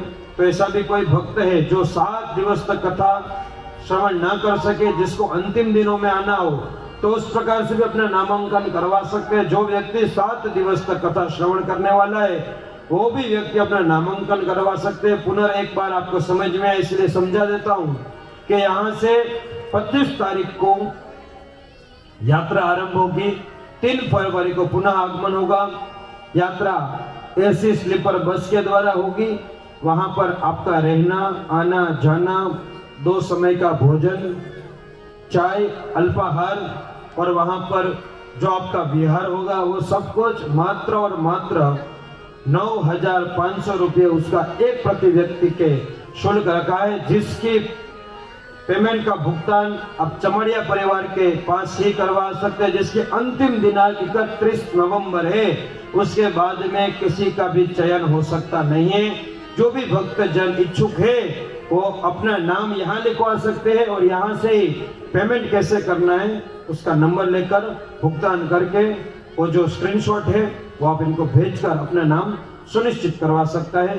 हरिओम। आगे कथा को बढ़ाते हैं। भगवान ने मधुरी बोलने की तान सुनाई, भगवान ने वस्त्र हरण की भी यहाँ पर लीला बताई है। वस्त्र यानी वासना, जो वासना का हरण कर ले वो कृष्ण है। कृष्ण के आगमन से हमारे भीतर जो वासना है उसका नाश हो जाता है। हमारे अंदर जितने भी विषय जन्य इंद्रिया है उनका भी नाश होता है। तो वस्त्र हरण के द्वारा भगवान ने लीला समझाई है, सबको स्नान करवाए। भूदेव के द्वारा जो यज्ञ हो, उस यज्ञ पर भूदेव की जो पत्नी है, विप्र पत्नी है, उनके ऊपर भगवान ने कृपा की है। दीपोत्सव का समय आया है, सभी व्रतजनवासी देवराज इंद्र की पूजा करने के लिए तैयारी हो गई कि हर वर्ष के भांति इस वर्ष भी हम इंद्र की पूजा करेंगे, क्योंकि इंद्र वर्षा देते हैं तो हमें सब कुछ मिलता है। लेकिन कृष्ण के मन में क्रांति थी। बदलाव तभी आता है जब हम किसी के विपरीत थोड़ा सा सोचे। विपरीत का मतलब ये नहीं होता कि उल्टा पुल्टा कुछ सोच ले। बदलाव तभी आता है जब हम सबसे थोड़ा अलग सोचे, क्योंकि आवश्यकता ही आविष्कार की जननी है। कुछ आविष्कार होता है तो उसके पहले आवश्यकता खड़ी होती है। नीड जब बढ़ती है तब आवश्यकता, क्रिएटिविटी होती है। तो कृष्ण ने सबको समझाया कि हमें सब कुछ देने वाला तो गोवर्धन नाथ है। वो हमको सुंदर फल देते हैं, छत्र देते हैं, छाया देते हैं, हमारे गौ को चरने के लिए घास देते, औषधियां देते, धान्य देते हैं, सब कुछ तो वही प्रदान करते हैं। इंद्र का तो काम है वर्षा करना, कौन सी बड़ी बात है। अगर पूजा करनी है तो गोवर्धन नाथ की करो, गौ माता की करो, माता पिता की करो। इंद्र की ही पूजा क्यों हर वर्ष? वो भगवान है, वो देव है, उनका तो कार्य है वर्षा देना, कोई बड़ी बात नहीं है। हमें तो गोवर्धन नाथ की पूजा करनी चाहिए, उनकी कृपा से सब कुछ संभव है। इस प्रकार का जब प्रस्ताव रखा गया, सबने कहा बात तो सही है, क्योंकि गोवर्धन नाथ की कृपा से सब कुछ मिलता है। इसलिए इस वर्ष हम गोवर्धन नाथ की पूजा करेंगे। गोवर्धन नाथ की पूजा सबने मिलकर धाम धूम से, प्रकृति, गोवर्धन यानी प्रकृति, प्रकृति के बिना सब कुछ अधूरा है। प्रकृति है तो हम है, प्रकृति नहीं है तो हम भी नहीं है। इसलिए अब से हमने एक दूसरी भी पहल की है।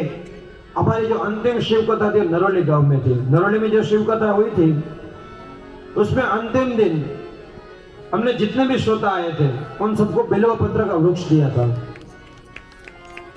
कि जितने भी श्रोता आए अगर उनका सम्मान करेंगे, उनको अगर दुपट्टा देंगे, उनको कुछ देंगे तो कब तक वो याद रखेंगे।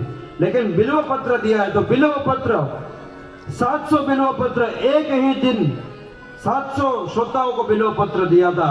वो बिल्व पत्र जहां जहां कहीं पे भी उसका रोपण होगा वो बड़े होंगे। बड़े होने के बाद वही बिल्व पत्र हमें छाया भी देंगे, वही बिल्व पत्र महादेव जी के अर्पित होंगे, वही बिल्व पत्र औषधि के रूप में भी काम आएंगे।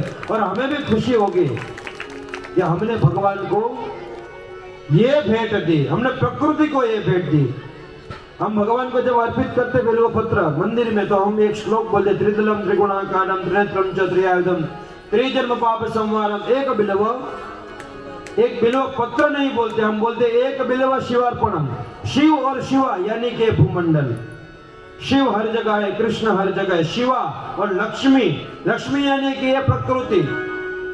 अगर नारायण और लक्ष्मी को प्रसन्न करना है तो सभी को एक एक वृक्षारोपण करना है। आज के दिन हम भी ये संकल्प लेंगे, हम सभी एक कथा समाप्त होने के बाद कम से कम एक वृक्षारोपण हम सब करेंगे।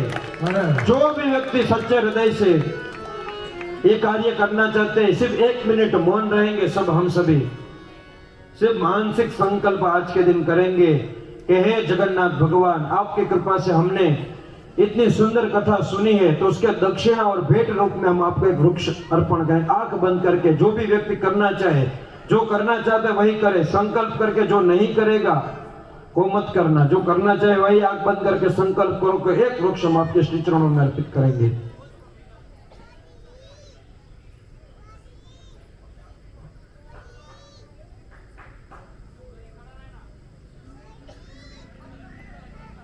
बस आंखें खोल दीजिए। सबको मेरे साथ में बोलना है, बोलिए तन में मनहा शिव संकल्प मस्तु। बस अब भगवान के ऊपर छोड़ दो। हमने बोला हे भगवान, शुभ संकल्प आपके चरणों में अर्पित करते हैं। अब वो संकल्प पूर्ण करवाना किसका काम है? जगन्नाथ का, वो करवाएंगे। और हमारे जितने भी यहाँ के जगन्नाथ मंदिर सेवा समिति के लोग हैं, देखिए बदलाव लाना है तो हमें ही लाना है। अगर हम करेंगे तो श्रोता करेंगे।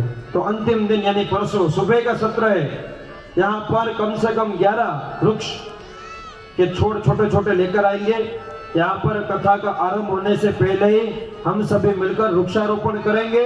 तत्पश्चात सत्र आरंभ होगा। जो अंतिम सत्र है वो सुबह का है। सुबह 9 बजे सत्र आरंभ हो जाएगा, उसके पूर्व वृक्षारोपण होगा। तो व्यवस्था समिति के लोग कर ले। गोवर्धन नाथ की पूजा हुई, प्रकृति की पूजा हुई। जब प्रकृति की पूजा होती तो विकृति समाप्त हो जाती, इसलिए गोवर्धन नाथ की पूजा जब हुई, गौ माताओं के लिए यज्ञ हुआ, गौ के कल्याण के लिए जब यज्ञ हुआ, कि वही गौ के घृत में से यज्ञ होते हैं। क्रांति की जब शुरुआत हुई तब गोवर्धन नाथ की पूजा हुई, गौ माता की पूजा हुई, प्रकृति की पूजा हुई। इंद्र को मन के अंदर मद आया, क्रोध आया कि हर वर्ष हमारे लिए अगर यज्ञ होता था तो आज इस वर्ष में क्यों नहीं हुआ। अपने गणों को कहा है कि जाओ गोकुल के अंदर भयंकर जलावृष्टि करो, सब कुछ तहस नहस कर दो, पूरा वृंदावन दिखना नहीं चाहिए, ऐसी जलावृष्टि करो कि आज वृंदावन है और कल लोग कहने चाहिए कि वृंदावन था, यदा कदा ऐसे जल की वृष्टि करो। अपने गणों के द्वारा भयंकर जल की वृष्टि हुई, मेघ गरजने लगे, खड़ जल का स्तर बढ़ने लगा है और भयंकर वृष्टि हुई, भयंकर वर्षा हुई है। वर्षा होते होते जल का स्तर बढ़ने लगा, सभी भाग भाग के कृष्ण की ओर आए, हे कृष्ण में बचाओ बचाओ बचाओ, तुम्हारा यही प्रयोजन था, हमने कहा था कि इंद्र का कोप सह नहीं पाएंगे, इसलिए इंद्र की पूजा करो। कृष्ण ने कहा अगर मैंने परिवर्तन किया तो मैं ही संरक्षण करूंगा। कृष्ण ने अपने अनामिका उंगली से गोवर्धन नाथ को धारण किया है और सभी ब्रजवासियों को गोवर्धन नाथ की शरण में आने के लिए कहा। गोवर्धन नाथ की शरण में जब ब्रजवासी आ गए, एक दिन बीता, 2 दिन बीता, 3 दिन जब बीत गए तो ब्रजवासियों को लगा कृष्ण थक जाएगा, ये भी तो छोटा सा बालक है। सब लकड़ी लेकर आए थे, लकड़ी का जो सहारा था सबने रखा, सबने कहा कृष्ण तुम थक जाओगे, छोटे से बालक हो, तुम भी थोड़ा सा विश्राम करो। कृष्ण ने कहा नहीं मैं ठीक हूं, आप चिंता मत करो मेरी। लेकिन बार बार जब कहने लगे, सबके मन के अंदर ये विचार आए कि अगर ये बालक अकेला रोक सकता है तो हम सब तो रोक ही लेंगे। एक केश जितना होता है ना पतला, उतना सिर्फ उंगली नीचे किया तो सब लकड़ी के जो सहारे टूट गए, सब कहने लगे बचाओ बचाओ कृष्ण बचाओ। पुनरअपि गोवर्धन नाथ को धारण किया, 7 दिवस तक धारण किया है। 7 दिवस के बाद इंद्र को समझ में आ गया कोई सामान्य बालक नहीं, अभी तो ये तो नारायण है, सर्वेश्वर है। भगवान से क्षमा याचना की है, भगवान ने माफ किया है। यशोदा जी कृष्ण को एक दिन में 24 घंटे में 8 बार भोजन करवाते थे, 8 प्रहर भोजन करवाते थे, 8 बार। 7 दिवस तक कुछ भोजन नहीं करवा पाए, इसलिए आज के दिन जब ये सब कुछ समाप्त हुआ, इंद्र का कोप समाप्त हुआ, वापस सामान्य जन जीवन प्रारंभ हुआ, तब आज के दिन 56 भोग बनाए हैं। 56 भोग के बहुत सारे महत्व है, वो महत्व जानने के बाद आज का सत्र समाप्त करेंगे, क्योंकि सभी भक्तजन में देख रहे बहुत सारा भोग यहाँ पर रखा है, मुंह में पानी आ रहा होगा प्रसाद के लिए। तो सत्र को विराम करके गोवर्धन नाथ की शरण में जाएंगे, लेकिन उससे पहले 56 भोग के रहस्य को समझते हैं। 56 भोग यानी एक दिन में 8 बार भोजन करवाते हैं तो 7 दिन में कितने होंगे? 8 सता 56। चलो एक तो वो बात हो गई।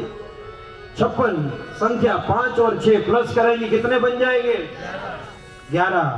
10 इंद्रिया जो है, 5 कामेंद्रिय, 5 ज्ञानेंद्रिय और 11वां मन। मन भगवान को अर्पण करना, इंद्रिय अपने अर्पण करना, यही है 56 भोग। भगवान को प्रार्थना करते हैं, गोवर्धन नाथ भगवान, हे गिरिराज धरण कृष्ण, हम आज 56 भोगने अपे तो हमारी सारी इंद्रिय और अपना मन आपके चरणों में अर्पित करते हैं। भगवान उसका स्वीकार कर लीजिए, आप भोजन करिए और इस पूरे विश्व की शुद्धा को शांत कीजिए। ये पूरे विश्व में कोई भी ऐसा जीव ना हो जो भूखा रह जाए। भगवान आप संतुष्ट हो जाए इस भोजन से और पूरे विश्व को आप भोजन करवाइए। आइए हम सब मिलकर भगवान को भोजन करवाते, फिर गिरिराज की शरण में जाएंगे। सभी अपना वाम हस्त यानी कि लेफ्ट नाक के पास रखेंगे, सीधे हाथ से भगवान को 5 बार भोग लगाएंगे। सभी को बोलना है ओम प्राणाय स्वाहा। ओम प्राणाय स्वाहा ओम अपानाय स्वाहा ओम व्यानाय स्वाहा ओम उदानाय स्वाहा ओम समानाय स्वाहा परब्रह्मणे गोवर्धन नाथ धारण धारणाय नमो नमः नाथाय नमो नमः श्री कृष्णाय नमो नमः जगन्नाथाय नमो नमः। जैसे हमारे घर पे कोई मेहमान आते हैं तो मेहमान को हम आग्रह करते हैं, मेहमान आवे अपना घरे तो जमाड़िए ने, भोजन करो, थोड़ा सा और ले लीजिए। आप वापस कब आएंगे? 1-2 साल के बाद तो आते हैं, थोड़ा सा और लीजिए, आग्रह कीजिए। तो ऐसे भगवान को आग्रह करवा के भोजन करवाते, भगवान इतने में से क्या होगा, वापस भोग लगाओ, तो फिर से भगवान को आग्रह के साथ में भोग लगाते। ओम ह्रीं प्राणाय स्वाहा अपनाय स्वाहा व्यानाय स्वाहा उदानाय स्वाहा समानाय परब्रह्मणे परमात्मने नमो नमः। भोज्यतां भोज्यतां भोज्यतां परमेश्वरः। आइए दोनों हाथ जोड़कर गिरिराज भगवान के शरण में जाइए। हम सभी मिलकर भगवान गोवर्धन नाथ गिरिराज धरण के पास जाते हैं। गोवर्धन भगवान कृष्ण और गिरिराज भगवान को प्रार्थना करते हैं कि भगवान जैसे आपने पहले ब्रजवासियों की रक्षा की थी, वैसे हम सभी की भी रक्षा कीजिए। अधर्म से रक्षा कीजिए, असत्य से रक्षा कीजिए, माया से रक्षा कीजिए, मोह से रक्षा कीजिए, इंद्रियों से रक्षा कीजिए, विष से रक्षा कीजिए, विषयों से रक्षा कीजिए। हे भगवान हमें संरक्षण दीजिए। हमारे अंदर भक्ति, ज्ञान और वैराग्य, प्रेम, करुणा ये सब हमारे अंदर समाहित हो। ऐसे शुभ शुभ और शुभ आशीर्वाद हमको अर्पित कीजिए। गिरिराज धरण प्रभु तुम्हारी शरण। गिरिराज दोनों हाथों को उठाते हुए प्रेम से तुम्हारे शरण गिरिराज शरण प्रभु तुम्हारे शरण गिरिराज शरण प्रभु तुम्हारे शरण गिरिराज शरण प्रभु तुम्हारे शरण प्रभु तुम्हारे शरण प्रभु तुम्हारे शरण प्रभु तुम्हारे शरण प्रभु तुम्हारे शरण गिरिराज शरण प्रभु तुम्हारे शरण। बच्चों को खेलने दो। प्रेम से बोलिए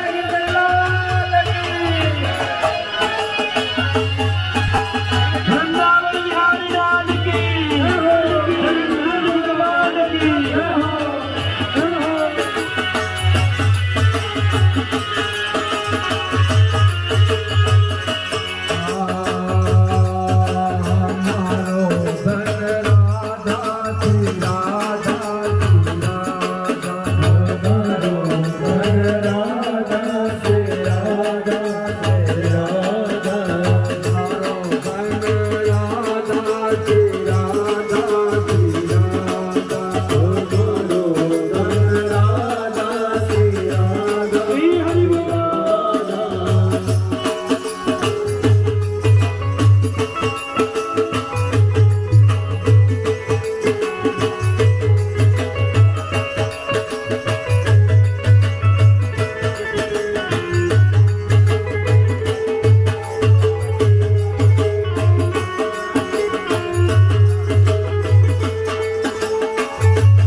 जी की बलिहारी वल्लभ विठल गिरधारी यमुना जी की बलिहारी वल्लभ विठल गिरधारी यमुना जी की बलिहारी वल्लभ विठल गिरधारी यमुना जी की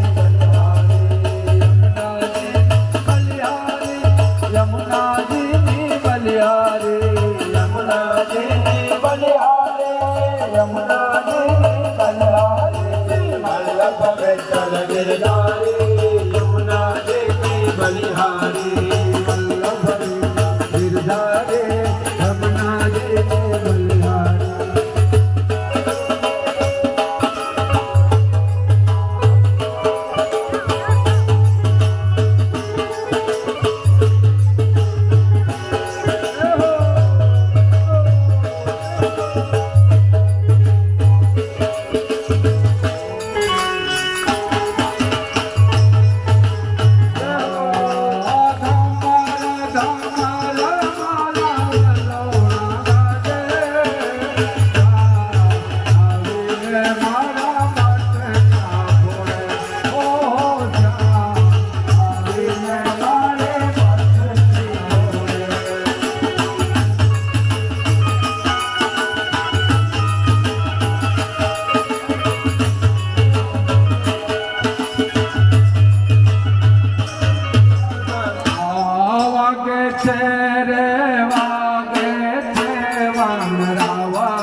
के सत्र में भगवान का विवाह होने वाला है, रास महारास होने वाला है। तो आप सभी भक्तगण अवश्य शीघ्रातिशीघ्र कथा पंडाल की ओर प्रस्थान करें, ताकि समयसर नित्य जैसे कथा प्रारंभ होती है वैसे ही हो जाए और कल अधिक से अधिक लाभ ले सके, आनंद कर सके।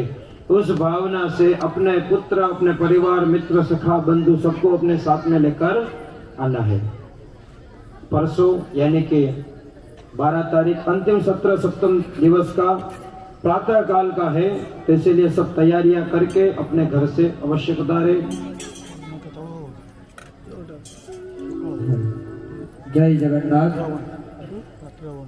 जिन जिन के नाम यहाँ से लिए जाएंगे वो व्यासपीठ पर पधारेंगे एवं आरती का लाभ लेंगे। जगन्नाथ पांडा फैमिली, सुदर्शन गुरु, आशीष बेहरा, चित्ता महाराणा, सुब्रत भाई, जितेंद्र नाग, शिशिरा भाई, रघुनंदन पांडा, दिलीप दास, तेजस पटेल,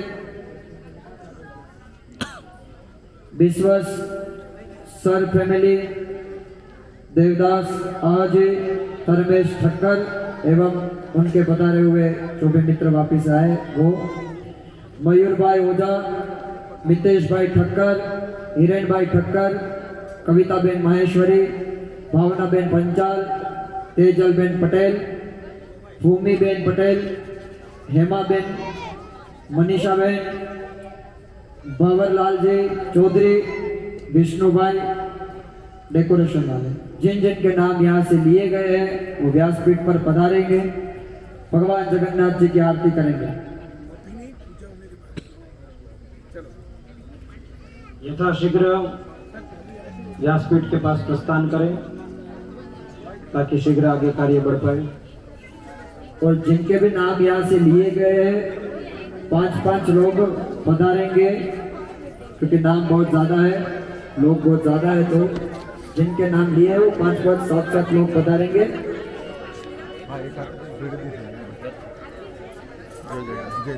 कमेटी के लोग, जगन्नाथ कमेटी के लोग यहाँ पे आगे आइए और व्यवस्था बनाए रखें।